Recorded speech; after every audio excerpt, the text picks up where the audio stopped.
Okay, so I've been listening to this D&D podcast recently, and I really like it. I actually don't know how to play D&D, and I've never played D&D, but I was on TikTok, and I see like D&D related TikToks come up, and like the roleplay aspect of it, so I really enjoy the role-playing bit of it, and I probably will learn to play it eventually, but basically I made a D&D character, but it's more like an OC at the moment. It's like an OC that will maybe eventually become a D&D character. Not him. Not him. Ignore him. This one. He is an orc, and I'll tell you about like his backstory. His name is Ivar. As I mentioned before, he's an orc. However, I've not done any research on how orcs act and like their habits, I don't know if they have like tribes or anything like that. So this is basically my interpretation of what I think orcs are like. So to my knowledge, he was like any other orc.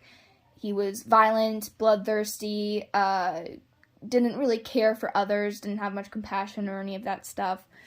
His dad wasn't around when he was a kid because dad didn't care, and his mom was like, I'm going to keep you alive. That's my job. So when he was 16, she sent him on his way, and he was kind of out to fend for himself. For a while, after his mom kicked him out, he just went about his business being attacking travelers traveling through the woods, whether larger groups with caravans or just single people just walking through the woods to their destination. He would sometimes just steal their stuff and leave them on the ground injured, or he would kill them and then loot their bodies. By the time he was 19, he began to be hired by either like criminal masterminds or like kings searching for power in unlawful places. Basically, he would be hired to go fight in wars and battles and hired as a hitman. So he would go and he would do these things, hence all of his scars and all that stuff came from like war. And this is what he did for a while. He would rob smaller groups in the woods, and he would fight in battle. At some point in however many years he was doing this, someone hired him to go kill this girl. So he snuck into her house, and she was sleeping. He raised his axe, and he killed her. She cried out and then died. Her father rushed into the room carrying a lantern, and what the father saw was he saw this orc perched on the open window, his red eyes glowing in the lamplight.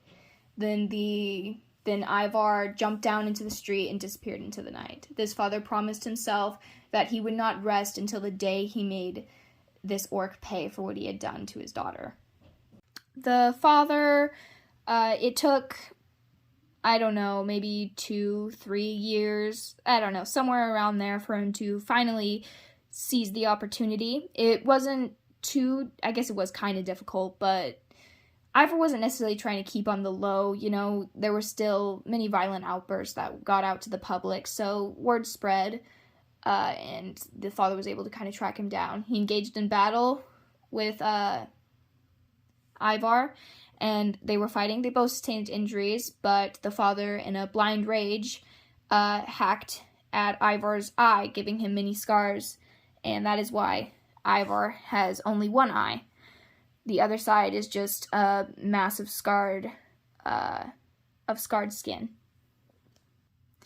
After losing his eye, Ivar fled, and the father was satisfied for now. He felt as if this wrong had not gone unjustified. At the time when Ivar lost his eye, he was 21. When he was 26, so I don't know, I'm not going to do the math, 4 or 5 years later, it doesn't matter, he came across this abandoned child in the woods. It looked to be about 1 year old.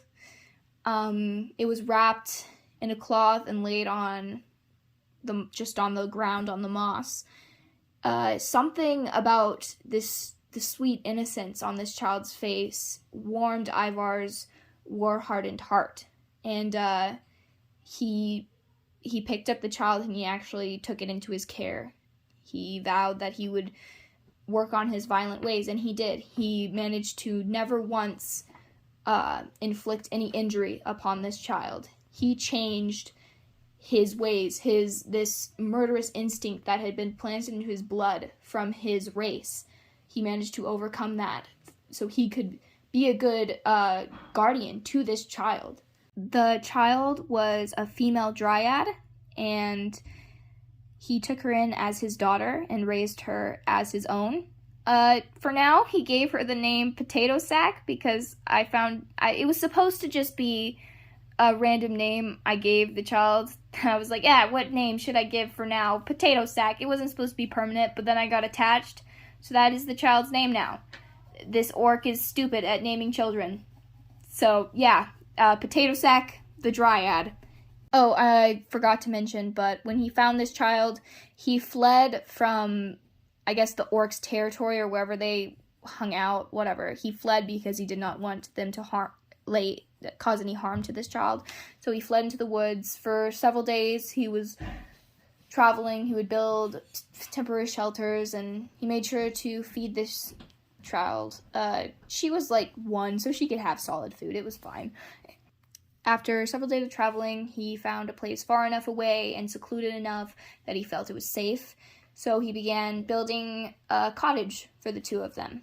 He did so, and that is where he raised his daughter. But the fact that Potato Sack didn't really have any, I don't know, do dryads need to be taught spells? I don't know. Well, whatever. She figured it out. She can, like, talk to the animals and whatnot. There's this squirrel, which we call Bobby. The squirrel's name is Bobby. Don't ask why. It just is. So Bobby is a very mischievous squirrel. He likes to steal things from travelers, like trinkets and stuff. Basically, he's a thief. Ivar, when he found out that this is how Bobby was like, he's like, Potato Sack, don't hang out with Bobby. He's an awful influence. But Potato Sack didn't listen, and now Potato Sack is actually a very skilled thief. Potato Sack is also quite good with several different weapons because Ivar felt it necessary to train her in case she ever needed to defend herself. So she's good with axes, swords, that kind of thing. She's a very smart and capable girl. Oh, by the way, currently she is 7. So she's 7 now. And Ivar is 33. Ivar enjoys going, and he walks to a more populated part of the wood where people travel past. It's kind of like not a trades route, but like a frequented path through the woods. So people will often drop small objects there. So over the years, he's managed to gain quite a little collection of knickknacks, which he keeps in a wooden cupboard that he made out of a tree limb that he found. Basically, Ivar is very happy with his new life, with his daughter. He just is enjoying his walks in the woods and enjoying teaching his daughter the different lessons he's learned over the time. He has hidden his past from her, though. She's only 7. He plans on telling her, but he's probably going to put it off a long way because it's hard for him to look back on as well. And he finds it hard to imagine, because Potato Sack has this image of him as this man that she trusts very much. You know, he's her father. She loves him dearly, but he's worried that once she knows the truth, that she'll be scared, she'll be terrified of him. So Ivar is living this life, and even though he has worries, all in all is well with his world. But then one day, he is called away on this adventure, this quest, if you will.